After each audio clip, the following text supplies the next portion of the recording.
Devotees, the subject of the discourse today is how one should maintain the mind undisturbed, silent, thereby giving an opportunity for the wisdom to dawn.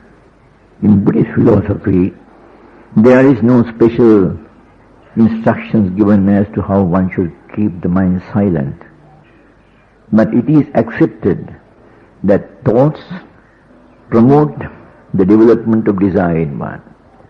Thoughts that enable you to experience an object through a sense base are spontaneous creations which one cannot stop. When an object catches the sense base, then the natural reaction in the mind is to create a thought to experience that object. That occurs instantaneously. It is a spontaneous activity of the consciousness. One cannot check that activity unless of course you decide to create a situation where you will be away from such disturbances. Such thoughts are harmless because they just give you an opportunity to experience something through a sense base. The harmfulness in receiving such objects is to create a situation where you go on thinking about that object subsequently to the experience you received. Thoughts are unnecessarily created about that object, and naturally they fall into two categories. One promoting to create a desire or attachment, and the other promoting to create an aversion because that object did not create any liking in you. In the creation of a thought spontaneously, the five mental factors, namely contact, feeling, perception, volition and attention, play their part as productions by the consciousness. And it is after those five mental factors occur instantaneously, so to say, that a thought is created. There is no opportunity for the mind to pursue anything good or bad in the creation of that thought. But mental factor feeling gives you the opportunity or impression that the object that has caught the sense base is something which you would like or not like. But there is no opportunity at that time in the creation of the thought to experience the sense-based activity to pursue either the like or the dislike. Subsequently, after you experience the sense-based activity or the object, then you get the opportunity of thinking about it. You create thoughts. If the object is to your liking, you pursue that liking by enjoying it by creating more and more thoughts. And thereby you create an attachment. If the object is not to your liking, you create more and more thoughts of dislike. Why? Because you expected something to your liking. And as it did not occur, you create thoughts of dislike. And that creates the aversion. It is this attachment and aversion that creates the desire, that feeds the desire, that maintains the desire. Invariably, you are now used to a pattern of existence where you spontaneously create a thought to experience an object through a sense base, and that thought is followed by several other thoughts you create, either pursuing something to your liking or pursuing something to your dislike, thereby creating an attachment to aversion. This is a strong habit in you, and invariably your ordinary life, you constantly feed the desire by these means, falling into one of two extremes of either promoting attachment or promoting aversion.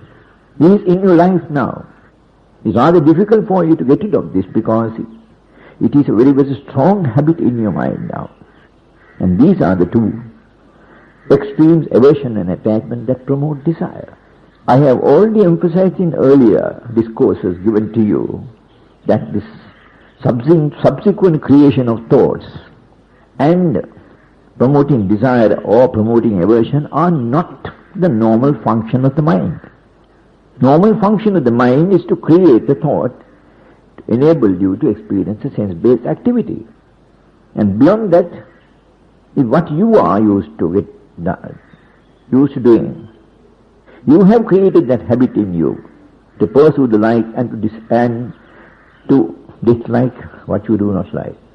This is the worldly life. This is how a worldling spends his time in making use of his six sense bases. This is a natural outcome as a result of the development of desire in him. Desire is not the quality of the mind. It is something which you have created in the mind. When you create something in the mind, you have to promote it constantly to maintain that creation. If you do not maintain the creation, the natural tendency is for that quality which you have introduced into the mind to disappear. It's like any other habit. If you create a habit, if you want to maintain the habit, you have to pursue that habit by constantly doing something in support of the habit. If you do not commit any acts to support the habit naturally wears away. The so-called desire is so strong in your mind, and that naturally drives you to perform the two other acts of either creating subsequent thoughts of attachment or subsequent thoughts of aversion. These thoughts are absolutely not necessary. They are your creation. What you are expected to create is a spontaneous creation of a thought to enable you to hear or smell or taste or contact or think. It stops at that. One clear example I can quote from scriptures about this position is that one Mahaya, a very, very advanced Brahmin who had practiced philosophy or meditation for a long time, he was under the impression that he has attained Buddhahood.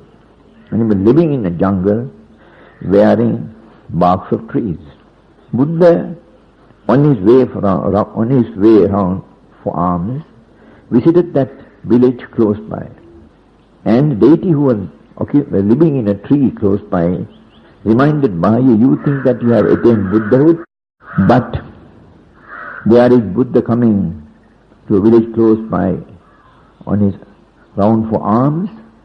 Go and meet him and listen to a discourse delivered by him. Mahaya immediately got up and went in search of Buddha.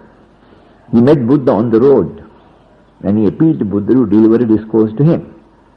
Buddha replied that is not the hour because he is on his rounds for alms. Second time he appealed, second time also Buddha refused. On the third occasion he appealed to him and Buddha acceded to that request. In brief, Buddha said, Mahaya, you only see and see only. You only hear and hear only. You smell and smell only. And in like manner, you use the sense basis only and do not do anything further than that. And Mahaya understood what Buddha advised him to do, and he attained his Arahat.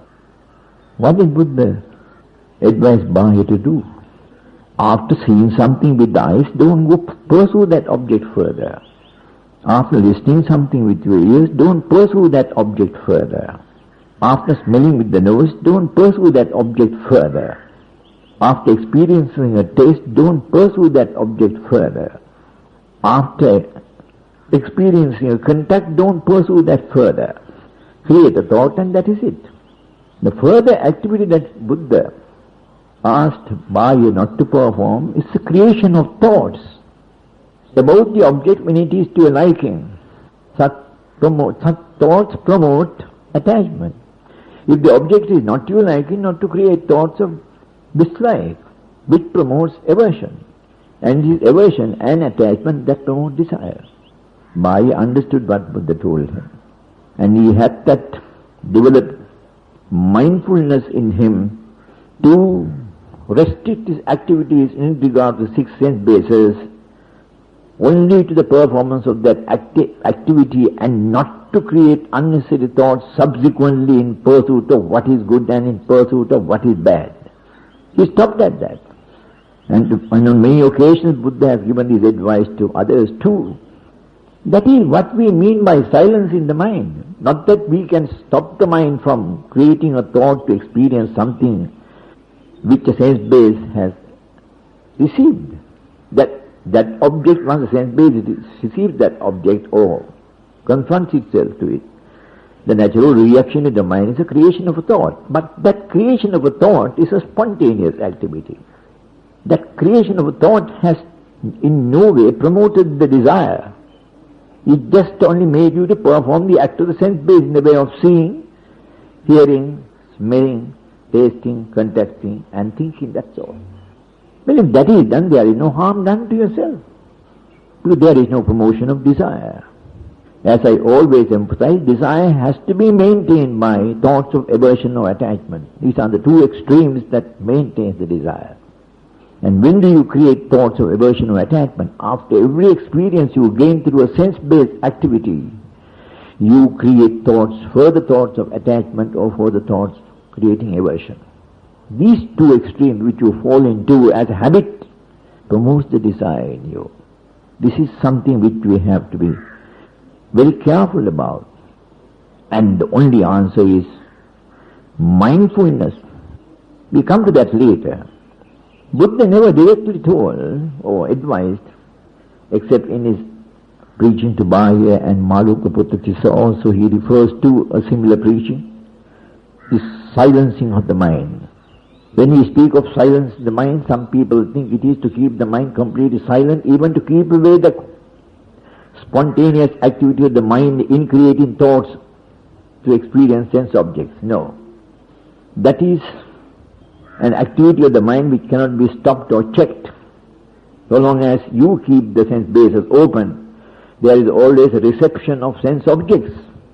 But what you are advised to do is, don't create unnecessary thinking by after experience an object. If you ever think about the object, either it must be to promote the liking to the object or promote an aversion to the object. These are the two extremes one falls into. And that is done by you for the purpose of feeding the desire, maintaining the desire. Now in the scriptures, in the four foundations of mindfulness, if they are in reference to maintain the mind silent. Four foundations of mindfulness deals with the body, with feelings, with thoughts and the development of Dhamma. Those are the four subjects it deals with. In regard to the body, we developed the realistic view about the body in analyzing the parts of the body and realizing for ourselves clearly through meditation that these parts of the body are all impure. In other words, the body is a mass of impurities and nothing else. Why is the meditation on the body done? We have lived in the past with the body and the mind together, associating with each other very closely. Further, the mind has an attachment to the body, so attached that it's always together. The difficulty in promoting concentration in your mind is to keep away the random thoughts that disturb you. What are these random thoughts? Random thoughts are the creation of attachment to aversion. When you sit quietly to develop your concentration, will you have, as far as possible, a control over the sense bases. Your eyes are closed and you are well concentrated at one spot and not permitting the mind to accept thoughts or create thoughts of promoting sense-based activities. But your past experience always rushes to you. What is the experience that rushes to you? Experience of enjoyment of an activity of a sense base, or the impression created in your mind about the aversion you created towards an activity of a sense base. Thoughts of aversion and attachment are the two kinds of thoughts that very often disturb you in your concentration. Therefore, to avoid these two incidents disturbing you, what we practice is, first, the meditation on the impurities of the body. Thereby we educate the mind that this body is not an object for one to get attached to. Though its appearances, outside appearance has impressed you as something wholesome, something good, something attractive, to the experiences gained by the six sense bases, But if you analyze this body carefully, it is one mass of impurities and nothing else. That education of the mind keeps the mind away from the body. It tends to lose the grasp it had over the body in the way of that attachment towards the body, and thereby reduce thoughts which promote attachment. In regard to aversion, we practice loving kindness to all beings. That reduces to a great extent unnecessary creation of thoughts of aversion. These two meditations we practice prior to developing concentration, so that the mind will be at peace, so to say. If you clearly practice these two meditations prior to your concentration of the mind at one point, we thereby comply with the first foundation of mindfulness in the way of meditating on the body. Then there are two other subjects referred to in the four foundations of mindfulness, that is, mindfulness about feelings you create, mindfulness about thoughts you create. If you carefully analyze these two subjects, you can clearly see that both these subjects are promoted in order to maintain silence in the mind. When thoughts of feeling occur, you consider them as impermanent, unsatisfactory and soulless and dispose of those feelings. In regard to thoughts that occur too, you, in the first instance, you are careful that your mind is free from all hindrances. And in the hindrances the first two subjects are attachment and aversion. You keep the mind silent. In the actual practice of mindfulness in feelings and mindfulness of the creation of thoughts, what you actually do is dispose of these thoughts that promote the feelings. Dispose the thought that disturb your peace of mind and keep the mind silent. That is what you are doing in these two, in these two subjects of mindfulness. Second foundation of mindfulness and third foundation of mindfulness deals with feelings and thoughts, and you dispose of these things. Of course, there you dispose of these things by the use of the realities of life, that is impermanence, unsatisfactory nature of things and the soullessness. We directly deal with these two in the same manner.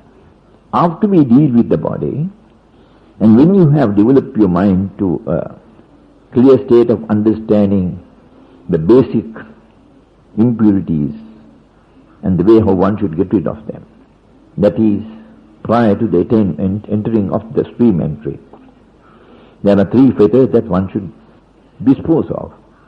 The first fetter is sakkaya ditthhiya, that is pertaining to the existence of being in you, the belief, personality belief in you.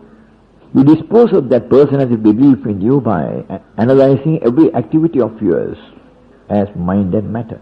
That there is no person as such committing these acts, but you observe the thought being created and thereby directing the mind, directing the body to perform certain activities.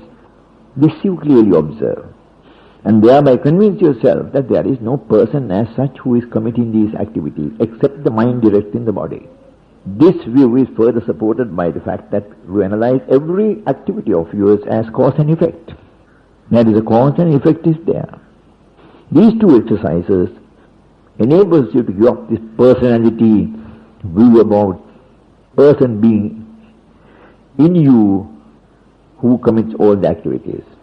And you are now convinced that there is no such person created around your personality, but there is the arising and passing away of all activities, and all activities are causally created, and also you find that there is no person as such who is committing these except the mind and the body reacting to each other. Then of course, the other two fetters one has to get rid of will be doubt and the practice of unnecessary cults which you are used to. That automatically you overcome that automatically at the time of the attainment. Therefore the maturity that should be reached by a person after he gets rid of this personality belief is the maturity in the impermanence, and he is made to practice impermanence. in all activities around him. And once that knowledge of impermanence has reached a height required for the purpose of the first entry into the stream, then of course his mind develops to that stage of fruition samadhi, and he realizes that. After he has entered the stream as a stream enterer, then the two other fetters that he has to overcome of the five lower fetters is attachment and aversion. These are powerful fetters which keep you tied to the worldly way, attachment and aversion. The difficulty in overcoming these two fetters completely has been clearly indicated by the two stages of attainment of one's returner and non-returner. At the stage of the attainment of one's returner, you clear half the defilements created by these two, aversion and attachment. And you completely overcome aversion and attachment at the time you reach the third stage of development, that is non-returner. So you can visualize how deep these two fetters are functioning in your normal worldly life. That is why the giving up of these two fetters take place at two levels of development of the mind, one's returner and non-returner. Attachment and aversion, as I told you, promote desire. And I have already explained to you that desire is maintained by these two things, attachment and aversion, which are created in your mind subsequent to your creation of a thought spontaneously to experience an occurrence in the sense base, an object in the sense base, that is attractive sense base. Is after that thought has been created, you subject yourself to the creation of thoughts of attachment and aversion. And that is a strong habit created in you. In the spontaneous activity of the mind in the creation of a thought, there is no desire. Desire is a subsequent creation by you as a result of creating thoughts of aversion or thoughts of attachment. And it is these thoughts that maintains the two defilements, two fetters of attachment and aversion, which are functioning to tie you down to the worldly life. These are the two bindings, very strong bindings, which keep you to the worldly way of life. Now what we expect to do is, after you have entered the stream, we instruct the yogis, devotees, be mindful. It's more than mindful, being mindful awareness of what? Awareness of not to permit thoughts to occur in your mind after you have received the sense-based after you have committed the sense-based activity. Live in full awareness, mindful awareness, not permitting any experience you gain through a sense base as a result of a spontaneous creation of a thought. Not to permit other thoughts, unnecessary thoughts to occur. Promoting within you the liking to that object, or promoting within you the dislike to that object. How do you do that? That, of course, you are constantly aware of the realities of life, of impermanence, unsatisfactory nature of things, and the soullessness. Especially impermanence you are always aware. So whenever you receive an object through a sense base, and after creating a spontaneous thought about it, then you refer to the object that has attracted the sense base as something impermanent. There is nothing further to follow in that. Impermanent is impermanent. Therefore, this constant awareness of impermanence, which you must maintain in your mindfulness, will help you to stop the creation of further thoughts. Some people think of stopping such thoughts by concentrating at the point where the thought arises. You normally get a feeling like that in the mind, that this is the place where thought arises, and you go on concentrating at that point, not permitting thoughts to occur. That is wrong. What you are doing there is promoting concentration. If you develop your concentration, you may be in one of the transcendent states of mind, thereby always catching an object and living in that object, not giving the free chance of the mind to create thoughts as it is used to. And some people, by doing that for half an hour or 1 hour, they have made the mind silent. No. They have only given an object to the mind to hang on, so to say. And you maintain that, not permitting other thoughts to occur. Thereby you are not silent in the mind. If you want to keep the mind silent, you must live only in awareness of what is happening within you. And that is mindful awareness. So anything occurring in the mind in the way of creation of thoughts, you are aware. And it is at that stage you interfere and dispose of that thought as impermanent. As the object is impermanent, therefore the thoughts just get dispelled. Don't practice concentration when you are practicing to keep the mind silent. Live in only awareness, mindful awareness of what is happening. So as the thought arises, you deal with that subject of the thought as something impermanent. Impermanent.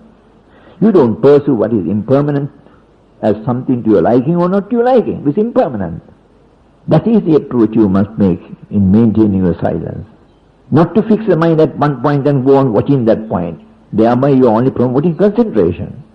When you develop concentration, that mind has no capacity to accept anything or allow anything to develop in that mind. You have fixed the mind at one point on a certain subject. But if you live in awareness, mindful awareness, there is a full freedom of the mind to create anything it wishes to create. But you are aware that there is a creation like that taking place, and you take subsequent action to see that that is removed. How?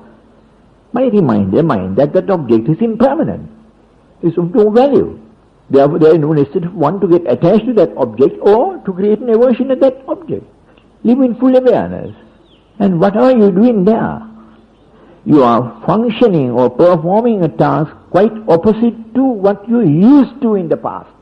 In the past you experienced an object through a sense base and you promoted feelings of attachment to aversion by creating thoughts. You promoted it.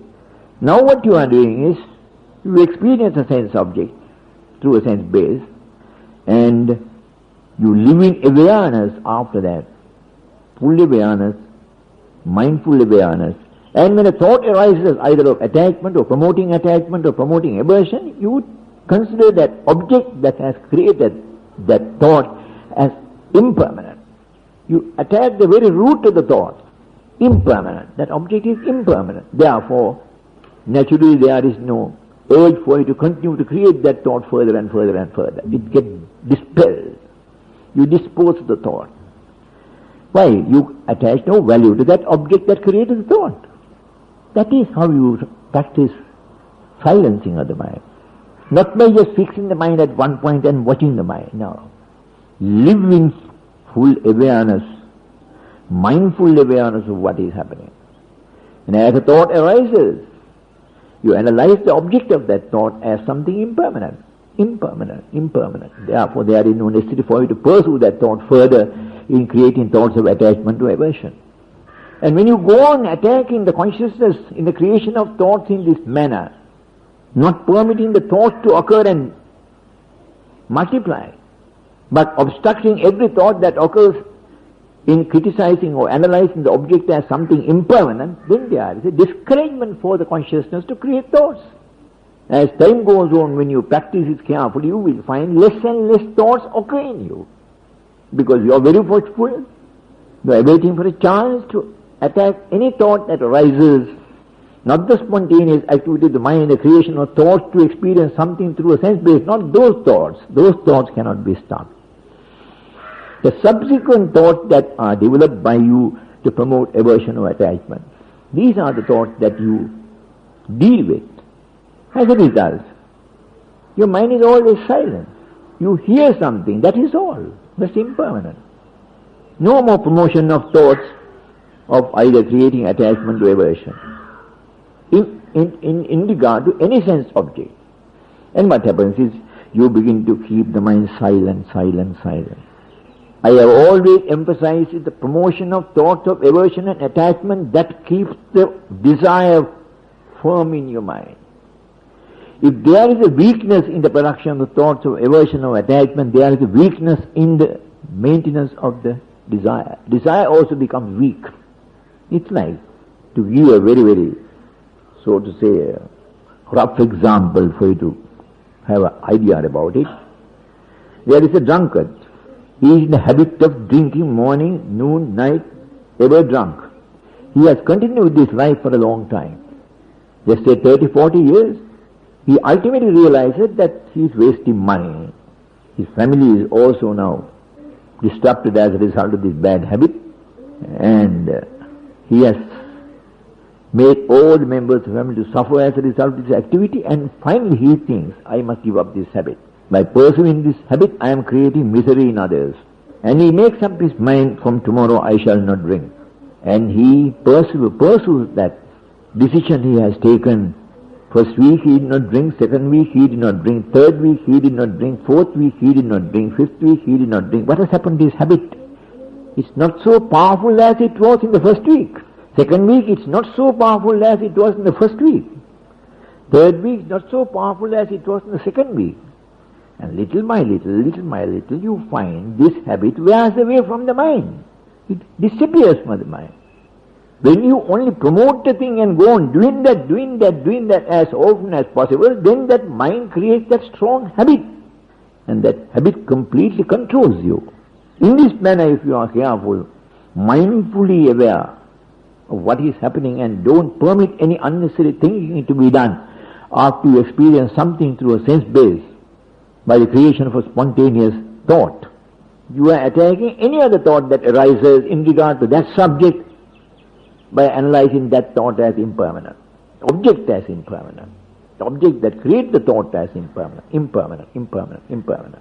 When you are aware like that, and you conduct yourself in this full awareness, analyzing these subsequent creation of thoughts as impermanent, unsatisfactory and soulless, then there will be a natural reduction of the creation of thoughts in your mind, and ultimately in the way of creation of thoughts of attachment to aversion. You are silent. Because immediately what comes out when you see something? Impermanence. That's impermanent. When you hear something, that too is impermanent. When you smell something, that too is impermanent. When you taste something, that too is impermanent. When you contact something, that too is impermanent. And even a thought when it arises, that too is impermanent. Therefore, awareness of the impermanence and mindfulness of this impermanence, you live in that condition of mind, you completely bring the mind to a very, very silent state. You see only and nothing more, because you are fully aware of what you see is impermanent. You hear only and nothing more, because you know that what you heard is impermanent. You smell something and that is all. No more creation of thoughts of attachment or aversion, because that is impermanent. In this manner, you will only permit your mind to create thoughts to perform the activities of six sense bases, which in no way promote desire. And what happens to desire? Desire, the strength of the desire will get reduced like the drunkard. At the early stages of giving up liquor, it was very strong in him. But he resisted that. And as time goes on, days, weeks after, you find that that resistance is not so powerful. And he overcame that completely and completely dispelled the desire that has been created in his mind of taking liquor regularly, daily. In the same manner, you also will reduce that. When the desire, the strength of the desire is reduced day by day, being watchful of what you are doing, not promoting desire, then what happens is, the promotion of desire, the activities of creating thoughts of attachment, aversion also get reduced accordingly, and little by little it disappears. Along with the disappearance of thoughts of attachment to aversion, because you are mindful always of impermanence, then what happens is desire naturally get reduced. When desire get reduced half by half, then you reach the stage of one-returner. And when desire is completely dispelled out of your mind, you reach the stage of non-return. With the attainment of the third stage of non-returner, you have completely stopped future births in the world. Your births were controlled by desire. No longer there is desire in you now. As a result, you are qualified to be born in the pure abodes. The birth in the pure abodes are not created by karma. It's an automatic birth, because you have got rid of desire and there is no part played by desire in such births. In the pure abodes, you purify your mind further, get into the false views, and ultimately realize the truth in the way of the attainment of Nibbana. If one continues to exist after one has realized the third stage of non-returner, in the four foundations of mindfulness, Buddha has clearly explained the meditation one should conduct to develop himself to reach the stage of Arhathood. That's the final liberation. In the first instance, he says, analyze the mind carefully so that you are satisfied that you are free from all hindrances. There are 5 hindrances which no worldling is subjected to. Now that you have got rid of desire by attaining the third stage, such conduct no longer exists in you. Your mind is now tuned to develop itself to a higher level of understanding and realization.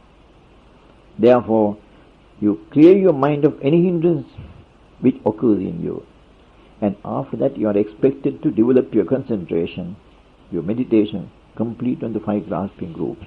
One would ask the question, 5 grasping groups have been termed as the Sakkaya Ditthi. Well, the definition of Sakkaya Ditthi is 5 grasping groups.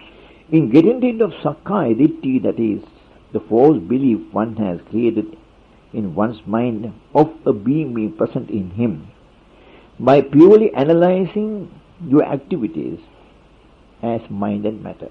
In that analysis, in that careful watching of what you are committing, you begin to see that every act you commit by the body is directed by the mind.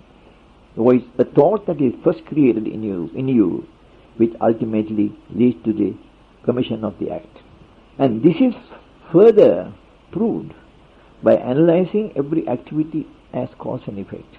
And once you have completed the meditation on these 2 aspects, mind and matter, and cause and effect, you will be thoroughly convinced that there is no being in you. But isn't it the gross aspect of this false belief of a being in you that you have got rid of, built around your body, personality? And analyzing your activities carefully, you have realized that it is a thought that directs the body to commit acts. And also in analyzing activities further as cause and effect, that aspect is convincing to you now. What you have got rid of there is the gross aspect of being present in you have got rid of. But there still remains something in depth in your mind, and that is the creation of I and mind.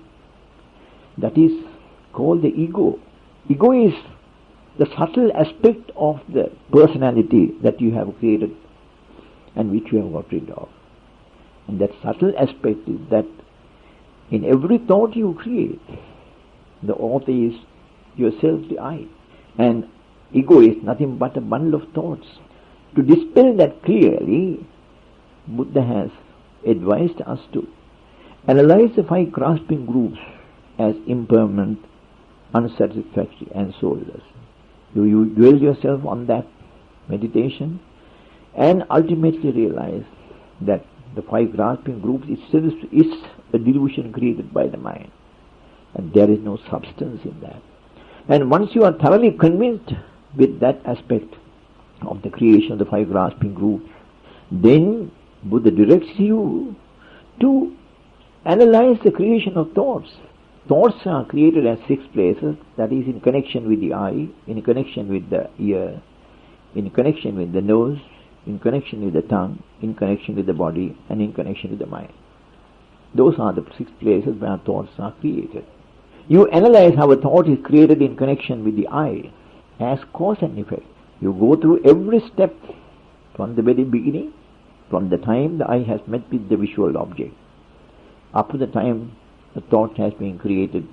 As a result of the activity of the 5 mental factors, you dwell on your meditation in regard to thoughts created connected with your eye, connected with your ear, connected with your nose, connected with your tongue, connected with your body, and connected with your thinking. And once you have fully realized that thoughts are created as a result of cause and effect and nothing else, then you are convinced that there is no person as I in you who is created as a result of the constant creation of thoughts. The ego is supposed to be a bundle of thoughts. When you go on creating thoughts one after the other, connected with the six sense bases, there naturally arises an author to the creation, and that is the I. And you go on analyzing these thoughts carefully as cause and effect, you find this false picture created in your mind that there is someone in authority to create these thoughts, that is I, it disappears. And that you must be thoroughly convinced. You should go through this analysis carefully. If still I exists in you, you're expected to pursue this meditation on the six bases where thoughts are created as cause and effect. In the past, we have always, with the Sakkaya creating a wrong impression in you that there is a being in you, you gave the personality a place. And that is, your person is the authority who creates this activity. But once you have got rid of that, then the subtle aspect of that is the I, where thoughts are created and you give the authorship of these thoughts to the I that is created in your mind. And that is created as a result of constant thought being created one after the other continuously. And the continuous creation of thoughts creates the I in you. That is why ego is supposed to be called the bundle of thoughts and nothing else. And the analysis of the six thoughts that are created in your mind in respect to the six sense bases, you will see that you will be thoroughly convinced that there is no person as such, or the I who is supposed to be the author of the creation of these thoughts. Now your mind is free of the I, the ego, and also the possessor mind. Possessor arises as a result of the existence of the I. Once you have got rid of the I, the ego, mind disappears along with that. Now comes the most important aspect. That is, you still possess the mind. You still think mind is a continuing process that is going on. You have made use of this power to get rid of most of the defilements. You have analyzed yourself carefully and reached the stage when there is only the mind left now. All the other defilements which you have created as a result of wrong experience you have gained and wrong conclusions you have arrived at, all those you have overcome. And it is this so-called mind is the thing that one has to ultimately deal with. Buddha, after you have got rid of the I and mind, it directs you to practice the 7 factors of enlightenment. 7 factors of enlightenment are 4 mindfulness, 1, 2, probing into various aspects of Dhamma, 3, surging of energy, physical and mental, 5, feeling of cheer and happiness, 6, weightlessness in the body and mind, 6, development of samadhi in you, and that is insight samadhi, and the 7th is developing a state of tranquility in your mind. You see carefully, when you analyze the different steps you have taken from the 4 ways of mindfulness, practicing that, and in that practice you have analyzed everything as impermanent.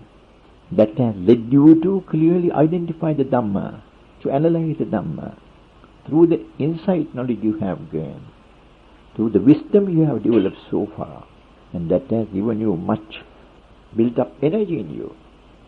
You are quite convinced that you are on the right path, and there is a surge of energy in you, mental and physical, and that leads you to complete satisfaction. You are very, very happy. You are light-hearted. Why? Because you see the true nature of Dhamma before you, and that leads you to the development of samadhi in you, and that samadhi, the development of mind in insight knowledge, which will ultimately lead you to a state of tranquility in the mind. What is this tranquility which you would experience at that stage?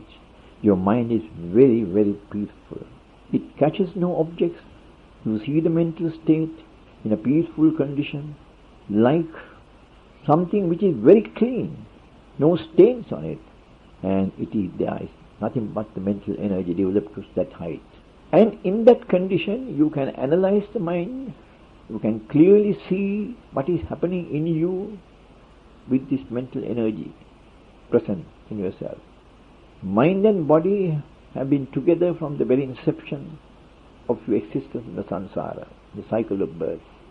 At a certain stage of the development in you, you got rid of the body. You analyze the body and release the mind from the hold the body had over the mind. And now you have drilled the mind, cleansed the mind of all the impurities, and ultimately reach that state of enlightenment where the mind is in a very tranquil state. We have to accept, brothers and sisters, this mind and body are equipment meant for the continuity in the cycle of births in the world. Now we have got rid of the body. Now it's a question where we have to deal with the mind which we possess. In this tranquil state of the mind, you begin to analyze the mind as impermanent, unsatisfactory, and soulless. You will see that energy, mental energy, rises to a very high state. It transcends to a state of mind when it is completely pure. It will shine like a bright gem, because the mind is now completely free of all defilement. That too you analyze further and say, this too is impermanent, and then this luster gets reduced little by little, and the mind will disappear, brothers and sisters. That is a state where you enter the void. There is no thinking there.